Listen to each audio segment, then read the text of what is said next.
Welcome back to the channel. Today, we're covering SHRM-CP practice questions and answers. We're going through tips and tricks for understanding the types of questions on the exam. This video will include examples of knowledge items and situational judgment items, both of which will be featured on the exam.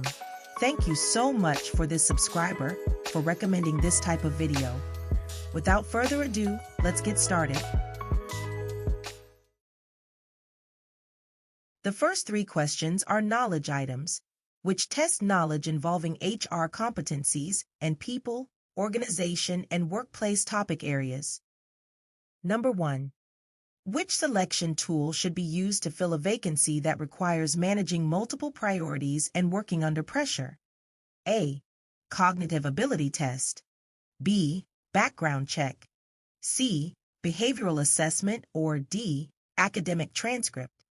I like to work backwards and use the process of elimination with these types of questions. Academic transcripts primarily detail academic achievements, which may not directly correlate with performance in a workplace setting. On the other hand, background checks serve to confirm previous employment, education, criminal history, or other essential information, ensuring candidates' honesty about their qualifications and experiences.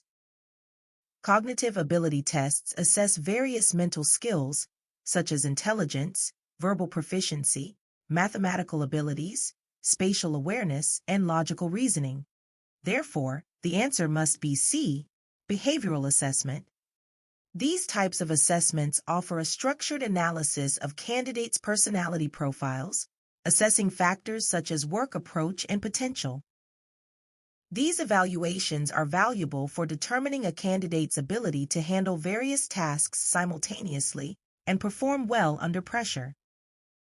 The underlying principle is that past actions serve as the most reliable indicator of future behavior. Number 2. Which action best fosters high ethical standards in an organization? A.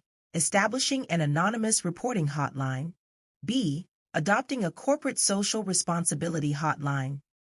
C. Providing manager training on codes of conduct, or D. Distributing the employee handbook annually. Simply implementing an anonymous reporting hotline does not ensure that employees grasp the company's ethical standards, potentially limiting their ability to effectively utilize the hotline. Corporate social responsibility policies typically emphasize a company's external dedication to ethical operations and contributions to economic progress. Merely distributing the employee handbook each year does not guarantee that employees will read or comprehend its contents. Hence, the appropriate solution lies in offering managerial training on codes of conduct. Such training aids managers in comprehending and advocating for ethical behavior, thereby cultivating a culture of high ethical standards. Number 3. When developing an emergency disaster plan, which activity occurs during a vulnerability crisis? A. Determining the likelihood of potential hazards and their effects on the business. B. Identifying key products, services, and operations and evaluating their reinforcements. C. Assessing the available internal and external resources and establishing emergency contacts. Or D. Working with an insurance carrier to analyze exclusions and areas of exposure. To perform a vulnerability analysis, a company needs to assess the risks present within the organization and its surrounding community. This includes reviewing past crises and potential issues stemming from the company's geographic location, technological factors, or human errors. Subsequently, the business should evaluate the probability of encountering these risks and assess the potential impact they could have on its operations. Identifying key products, services, and operations and evaluating their reinforcements. Assessing available internal and external resources and establishing emergency contacts, and working with an insurance carrier to analyze exclusions and areas of exposure are appropriate risk management activities to execute a vulnerability analysis. but they do not specifically support the analysis. The next few questions are examples of situational judgment items, which assess judgment and decision-making skills associated with scenarios that require the application of the behavioral competencies. The same scenario is used for both questions. Situational judgment items require the examinee to think about what is occurring in the scenario and decide which response option identifies the most effective course of action. Other response options may be something you could do to respond to the situation, but situational judgment questions require thinking and action based on the best of the available options. Answers to SJI questions should not be based on your organization's approach to handling the situation, but rather answer based on what you know should be done according to best practice. Panels of SHRM-certified subject matter experts rate the effectiveness of each response option, and the best answer is derived by statistical analysis of those expert opinions. The scenario for the next two questions is as follows. A vice president of talent development requests a 2-day communication skills training for the team. The VP and the trainer meet for a planning session.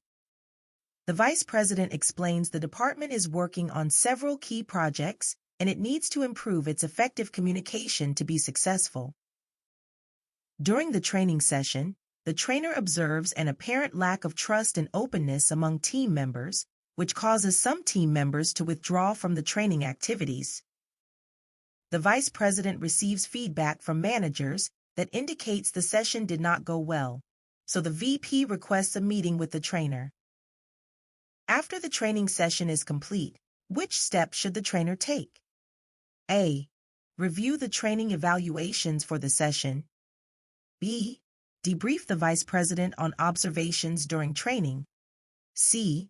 Meet with the team supervisor to disclose findings, or D. Calculate the return on investment for the session.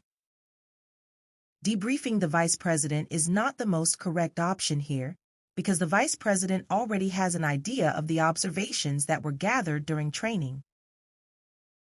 Something else we have to remember here is asking about what the next step is that the trainer should take. The trainer would not necessarily be the one to chat with the vice president or the supervisor to disclose findings, and the trainer would not be the one to calculate ROI on the session. Because the training evaluations are directly correlated and relevant to the trainer, the correct answer is A. Review the training evaluations. Which action should the trainer take to improve group dynamics? A. Conduct a team performance appraisal. B. Provide coaching to high-performing team members. C. Assess levels of trust among team members. Or D. Schedule an off-site team-building activity. Having the trainer conduct a team performance appraisal would be inappropriate because the trainer has no business conducting a performance appraisal for the team. Providing coaching to only high-performing team members will not help improve group dynamics. Scheduling an off-site team-building activity will not help improve group dynamics within this 2-day summit. Therefore, the correct answer is C. Assess levels of trust among team members. That's all for today's lesson. If you're interested in getting notified when we upload a new video, be sure to subscribe to the channel and click the notification bell. Remember, HR is more than just acronyms. It's about people and possibilities. Time to clock out until next time. Thank you for watching and see you in the next video.